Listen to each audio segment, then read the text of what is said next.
2025 का चुनाव का सारा प्रक्रिया शुरू हो गया है।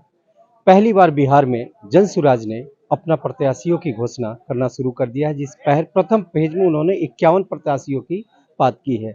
उसमें पहली बार ढाका विधानसभा क्षेत्र जो पूरे तरह से हॉट सीट माना जाता है, उस पे हमारे साथ हैं डॉक्टर एलबी प्रसाद। हम उन्हीं से जानना चाहते हैं कि आखिर इनको कितनी कड़ी मशक्कत के बाद इनको टिकट मिला। सर, स्वागत है आपका। बहुत बहुत धन्यवाद आपका। ये आपको जो टिकट मिला, इसमें बहुत सारे दावेदार थे, लेकिन प्रशांत जी ने आपको ही क्यों चुना?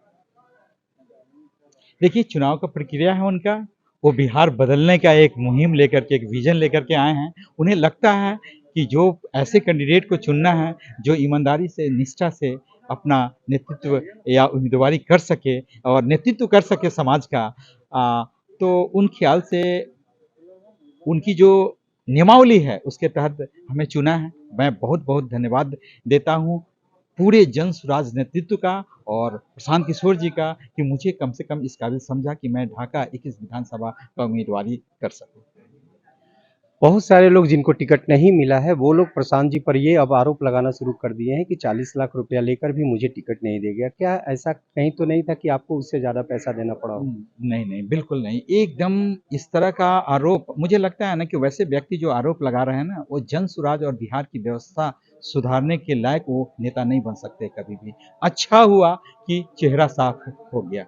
इसमें ऐसे ऐसे लोग आ रहे हैं किसी उम्मीदवार से पैसा लेके, ये तो लोग अटकलें लगाते हैं। जैसी हमारी व्यवस्था रही है विगत 35 सालों से, जिस तरह का मुझे लगा है कि यहाँ के लोग, यहाँ के अन्य दल वाले, पार्टी वाले, जिस तरह का राजद वाले, एनडीए गठबंधन, महागठबंधन, इन लोगों की जो सिस्टम चली आ रही है, लोग उससे वाकिफ है। उसी तरह का यहाँ पे भी लोग अटकलें लगा रहे हैं, लेकिन ऐसी कोई बात नहीं है। पैसों हमारे प्रणेता प्रशांत किशोर ऐसा कर ही नहीं सकते हैं। हम जैसे प्रोफेशनल व्यक्ति, बड़ी अच्छी लाइफ चल रही है। मैं बता दूं कि मैं पेशे से डॉक्टर हूं, एक चिकित्सक हूं, बच्चों का डॉक्टर हूं।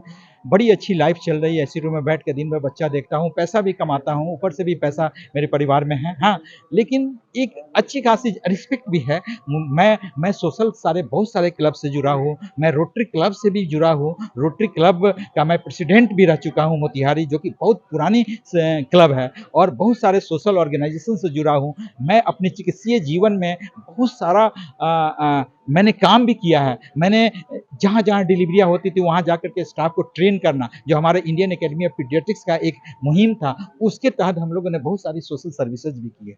तो डेफिनेटली मैं कह सकता हूँ कि प्रशांत किशोर जी वैसे व्यक्ति को चुन के लाए हैं जो कि रियली में एक निष्ठा और ईमानदारी से राजनीति कर सके और बिहार के बदलाव का जो उनका विजन है उसको पूरा कर सके। सर, ये जो ढाका विधानसभा क्षेत्र है, ये शुरू से हिंदू और मुस्लिम का कार्ड खेला गया है अभी तक। प्रशांत किशोर को क्या यहाँ के मुस्लिम मतदाता उनका सपोर्ट करेंगे?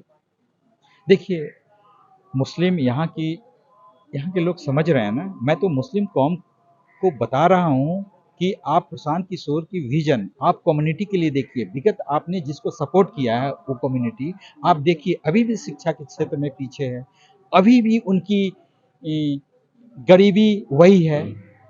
तो उनकी बदली नहीं है कुछ भी, उस कौम की में कुछ बदलाव नहीं हुआ है। उन्हें केवल वोट बैंक बना करके लोग उन्हें केवल समझिए कि उन्हें प्रताड़ित किए हैं उस कौम को।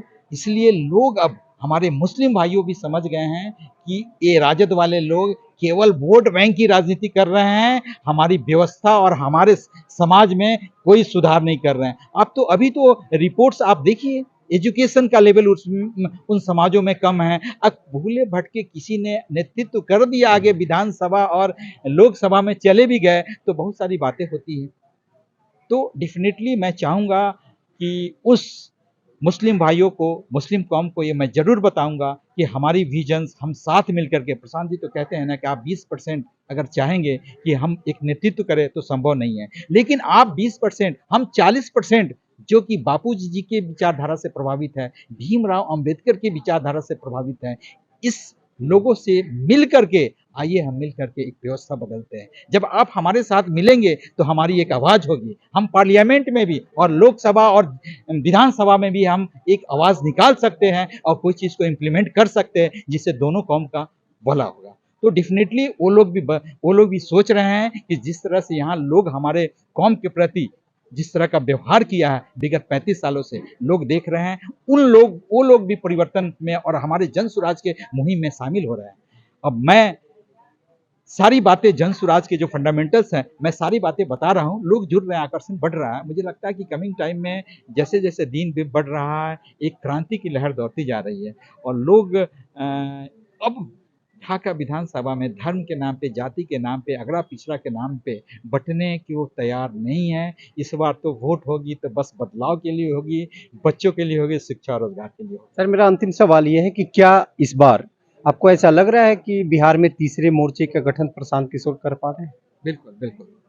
बिल्कुल, तीसरा मोर्चा क्या बाकी का सफाया होने वाला है और एक जन स्वराज उभर करके एक बड़ी पार्टी के रूप में बिहार में ज़रूर आएगी और मुझे तो लगता है कि बिहार में इस बार बदलाव होगा, बदलाव की क्रांति आई है, आ गई है, क्रांति आएगी।